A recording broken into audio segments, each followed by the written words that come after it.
നമ്മുടെ ജീവിതത്തിൽ നടക്കാതിരിക്കുന്ന എത്രയോ ആഗ്രഹങ്ങളുണ്ട് അല്ലേ? ഹലാലായ മുറാദുകൾ അതും കൊണ്ട് നടക്കാൻ തുടങ്ങിയിട്ട് എത്ര നാളായി.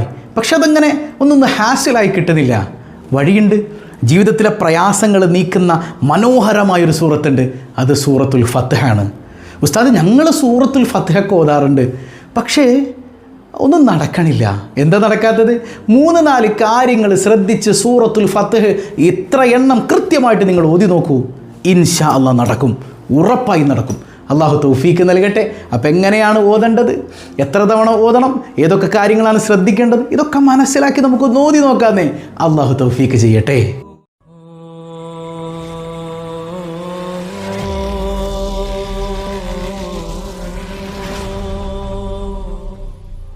അസ്സലാമു അലൈക്കും വറഹ്മത്തുള്ളാഹി വബറകാതുഹു. അല്ലാഹു റബ്ബുൽ ആലമീൻ നമ്മുടെ ജീവിതത്തിൽ എല്ലാവിധ ഖൈറും ബറക്കത്തും നൽകുമാറാകട്ടെ. അപ്പം നേരത്തെ നമ്മൾ പറഞ്ഞതുപോലെ നമ്മുടെ ജീവിതത്തിലെ പ്രയാസങ്ങളെയൊക്കെ മാറ്റുന്ന അതിവിശിഷ്ടമായൊരു സൂറത്താണ് സൂറത്തുൽ ഫത്ഹ്. ഫത്ഹ് എന്ന് പറഞ്ഞാൽ തന്നെ വിജയം അല്ലേ? ഇപ്പം നമ്മുടെ ഉസ്താദുമാരൊക്കെ ഒരു സദസ്സിൽ ഉദ്ഘാടനം ചെയ്യാൻ നേരത്ത് ബിസ്മില്ലാഹിർ റഹ്മാനിർ റഹീം ഇന്ന ഫതഹ്നാ ലക ഫത്ഹൻ മുബീന അല്ലേ, ആ ആദ്യത്തെ ഒരൊറ്റ ആയത്ത് കൊണ്ട് ഓതി അങ്ങ് തുടങ്ങും. ആ പരിപാടി അങ്ങ് വിജയിച്ച് വരുന്നത് കാണാം. അപ്പോൾ ഒറ്റ ആയത്ത് കൊണ്ട് ആ പരിപാടി വിജയിക്കുന്നെങ്കിൽ ആ സൂറത്ത് മുഴുവൻ ഓതിക്കഴിഞ്ഞാൽ നമ്മുടെ ജീവിതത്തിൽ എത്രമാത്രം വിജയം നമുക്ക് ആസ്വദിക്കാൻ പറ്റും. അതിൻ്റെ ഇടയിൽ എൻ്റെ ഉസ്താദേ, ഞാൻ ഡെയിലി സൂറത്തുൽ ഫത്ഹ് ഒക്കെ ഓതാറുണ്ട്, പക്ഷേ ഒന്നും നടന്നില്ല. എന്തേ നടക്കാത്തത്? 3-4 കാര്യങ്ങൾ, ചില കാര്യങ്ങൾ ശ്രദ്ധിക്കാതെ പോണതുകൊണ്ടാണ് നടക്കാത്തത്. നമുക്ക് ആ കാര്യങ്ങളൊക്കെ ഒന്ന് പഠിച്ചാലോ. എന്നിട്ട് എത്ര ദിവസം ഓതണം, എത്ര തവണ ഓതണം, ഇതൊക്കെ ഒന്ന് മനസ്സിലാക്കണം. അല്ലാഹു റബ്ബുൽ ആലമീൻ ഉൾക്കൊണ്ട് പാരായണം ചെയ്യാൻ തൗഫീക്ക് നൽകുമാറാകട്ടെ. അപ്പോൾ ഇത് ഇംദാദീസ് വ്ലോഗ് എന്ന് പറയുന്നത് പുതിയ ചാനലാണ്. ഈ ചാനലിൽ ഒരുപാട് മതപരമായ, സൈക്കോളജിപരമായ അങ്ങനെ തുടങ്ങി രണ്ടും ക്ലബ്ബ് ചെയ്ത് ഒരുപാട് വീഡിയോസ് വരാൻ നിൽപ്പുണ്ട്. അപ്പോൾ ചാനൽ എല്ലാവരിലേക്കും സ്പ്രെഡ് ചെയ്ത് കൊടുക്കണം. നമ്മുടെ അഹലുകാരുടെയൊക്കെ ചാനൽ ഗ്രൂപ്പുകളിലേക്കൊക്കെ സെൻഡ് ചെയ്ത് കൊടുത്ത് എല്ലാവരെ കൊണ്ടൊന്ന് സബ്സ്ക്രൈബ് ചെയ്യിപ്പിച്ചേക്ക്. അൽഹംദുലില്ലാഹ്, അല്ലാഹു റബ്ബുൽ ആലമീൻ ഈ ഒരു കുടുംബത്തെ അനുഗ്രഹിക്കുമാറാകട്ടെ. അപ്പോൾ എന്തുകൊണ്ടാണ് സൂറത്തുൽ ഫത്ഹ് ഓതിയിട്ടും കാര്യങ്ങളൊന്നും നടക്കാത്തത്? അതിന് ചില കാരണങ്ങളുണ്ട്. ഒന്നാമത്തേത്, നടക്കാൻ വേണ്ടി എന്ത് ചെയ്യണം? ഈ ഓത്ത് എന്തിനാണ് നമ്മൾ ഓതുന്നത്? സൂറത്തുൽ ഫത്ഹ് മനസ്സിൽ എൻ്റെ മകനൊന്ന് നന്നായി കിട്ടണം, അതിനുവേണ്ടി ഞാൻ സൂറത്തുൽ ഫത്ഹ് ഓതാണ്. അവിടെയാണ് പ്രശ്നം. കച്ചവടം നടക്കണം, സൂറത്തുൽ ഫത്ഹ് ഓതാണ്. അങ്ങനെയല്ല. സൂറത്തുൽ ഫത്ഹ് ആ പാരായണം അള്ളാഹ്ക്കുള്ളൊരു ആരാധനയാണ്. അള്ളാഹ്ക്ക് വേണ്ടി ഓതണം, കടം വീടാൻ വേണ്ടി ഓതുകയല്ല. ആർക്ക് വേണ്ടി ഓതണം? അള്ളാഹ്ക്ക് വേണ്ടി ഓതണം. എന്നിട്ട് കേൾക്കണം, പടച്ചോനെ ഈ സൂറത്തുൽ ഫത്ഹ് കൊണ്ട്, ഈ സൂറത്തുൽ ഫത്ഹ് ഓതിയതിൻ്റെ ബറക്കത്ത് കൊണ്ട് നീ എൻ്റെ കടം വീട്ടണേ അല്ലാ, എൻ്റെ പ്രയാസം നീക്കണേ അല്ലാ. ഓതേണ്ടത് ആർക്ക് വേണ്ടിയിട്ടാണ്? അള്ളാഹ്ക്ക് വേണ്ടിയിട്ടാണ്. മനസ്സിലായോ? അള്ളാഹ്ക്ക് വേണ്ടിയിട്ട് ഓതാത്തതാണ് നമ്മുടെ അമലുകൾ സ്വീകരിക്കപ്പെടാതിരിക്കാൻ, അല്ലെങ്കിൽ നമ്മൾ ഈ ചെയ്യണ കാരണങ്ങൾ കൊണ്ട് അത്ഭുതങ്ങൾ സംഭവിക്കാതിരിക്കാനുള്ള കാരണം. അള്ളാഹ്ക്ക് വേണ്ടിയിട്ട് ഓതണം. ഇനി മുതൽ എന്തോതിയാലും, വാക്യ ഓതിയാലും, ഫത്ഹ് ഓതിയാലും, തബാറക്ക് ഓതിയാലും അള്ളാഹ്ക്ക് വേണ്ടി ഓതണം. മനസ്സിലായോ? അതിൻ്റെ കാരണം കൊണ്ട് എൻ്റെ പ്രിയപ്പെട്ടവർക്ക് പുറത്തു കൊടുക്കണം, അവരുടെ ഖബറിലേക്ക് നീ അത് എത്തിച്ചു കൊടുക്കണം. അങ്ങനെ മനസ്സിലാകുന്നുണ്ടോ? ഖബറാളിക്ക് വേണ്ടി ഓതാൻ പറഞ്ഞാൽ അതിൻ്റെ അർത്ഥം എന്താണ്? ഇബാദത്ത് അള്ളാഹുവിന്, അതിൻ്റെ ഫലം ആർക്ക്? ഖബറാളിക്ക്. അതാണ് അതിൻ്റെ ആശയം. മനസ്സിലായോ? ഇനി രണ്ടാമത്തേത്, വുദൂഓടുകൂടെ ഓതുക. ചിലപ്പോൾ കാണാതെ അറിയാം നമുക്ക്. അല്ല, നമ്മൾ മൊബൈലിലാണല്ലോ ഇപ്പോൾ നോക്കി ഓതുന്നത്. ഖുർആനൊക്കെ എടുത്ത് ഓതൽ വലിയ പ്രയാസമല്ലേ എന്നാണ്. മക്കളെ, ഖുർആൻ എടുത്ത് ഓതുന്നതിൻ്റെ ഒരു ഫലമൊന്നും മൊബൈൽ നോക്കി ഓതിയാൽ കിട്ടൂല കേട്ടോ. വല്ലപ്പോഴും അത്യാവശ്യ ഘട്ടങ്ങളിൽ, പെട്ടുപോകുന്ന ഘട്ടങ്ങളിൽ ഉപയോഗിക്കാനുള്ളതാണ് ഈ മൊബൈലിലെ ഓത്ത്. ബാക്കിയുള്ള സമയത്തൊക്കെ വുദൂഓടുകൂടെ, വുദൂ പരിപൂർണമായി എടുത്ത് ഖുർആൻ കയ്യിലെടുത്ത് ഓതുമ്പോൾ കിട്ടുന്നൊരു സന്തോഷമുണ്ടല്ലോ, അത് ഓതുന്നതിൻ്റെ സ്വീകാര്യതയ്ക്ക് കാരണമാണ്. മറ്റൊന്ന്, നോക്കി ഓതുക. അതൊരു അദബാണ്. കാണാതെ അറിയാം നമുക്ക്, എന്നാലും ഒന്ന് നോക്കി ഓതുക, അതിലൊരു ബറക്കത്തുണ്ട് എന്നുള്ളതാണ്. നാലാമത്തേത് യഖീൻ, ഉറപ്പാണ്. ഞാൻ ഈ ഓതുന്നത് കൊണ്ട് എൻ്റെ റബ്ബത് സാധിപ്പിച്ച് തരുമെന്ന് ഉറപ്പിക്കാം. എന്തായാലും മൊയിലാർ പറഞ്ഞല്ലേ, ഒന്ന് ഓതി നോക്കിയേക്കാം, അതിൽ വലിയ കാര്യമൊന്നുമില്ല. അങ്ങനെ ഓതിയിട്ട് വലിയ കാര്യമൊന്നുമില്ല. മനസ്സിലാവണ്ട? ഓതുന്നത് അള്ളാഹുവിന് വേണ്ടിയാകണം, റബ്ബുൽ ആലമീന് വേണ്ടിയാകണം. എൻ്റെ റബ്ബ് എൻ്റെ പ്രശ്നങ്ങൾ നീക്കിത്തരുമെന്ന് ഉറപ്പിച്ചുകൊണ്ട് ഓതണം. അപ്പോഴാണ് അതിന് ഫലം ഉണ്ടാവുക. മനസ്സിലായോ? അള്ളാഹു തൗഫീക്ക് നൽകട്ടെ. ഇനിയോ, ഖിബിലയിലേക്ക് തിരിഞ്ഞു ഓതാൻ ശ്രമിക്കുക.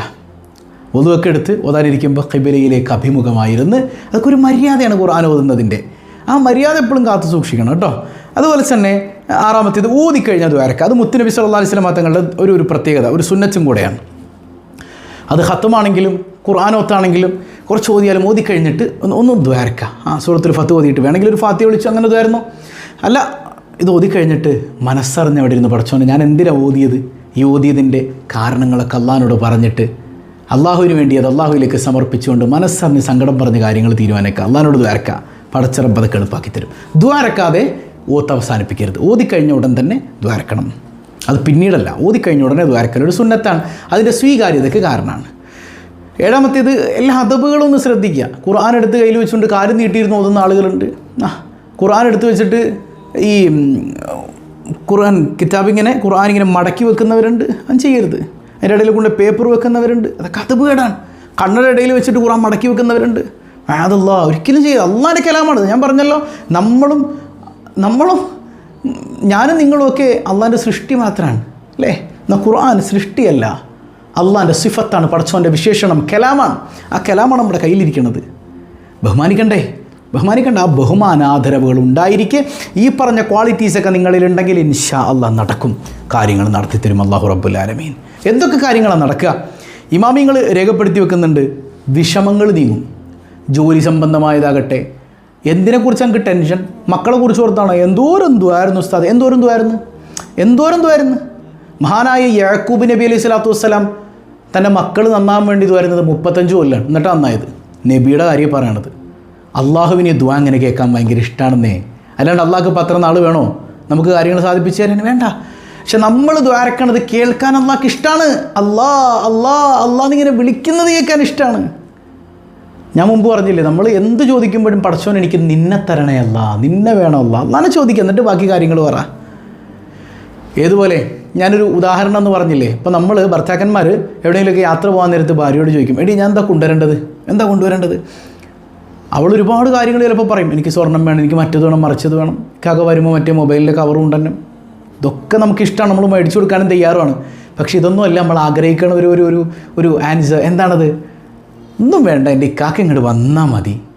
ഈ വർത്താനം, എനിക്ക് ഇക്കാക്കാനെ മതി എന്നുള്ളൊരു വർത്താനം ഉണ്ടല്ലോ, അത് കേൾക്കാൻ നമ്മളെന്തോ ഇഷ്ടപ്പെടുന്നുണ്ട്. അള്ളാഹ്ക്ക് അത് ഭയങ്കര ഇഷ്ടമാന്നേ. അള്ളാഹ് പറഞ്ഞു, നിങ്ങൾ എന്നോട് ചോദിച്ചോ ഞാൻ തരാം. എന്താ നമ്മൾ ചോദിക്കാറ്?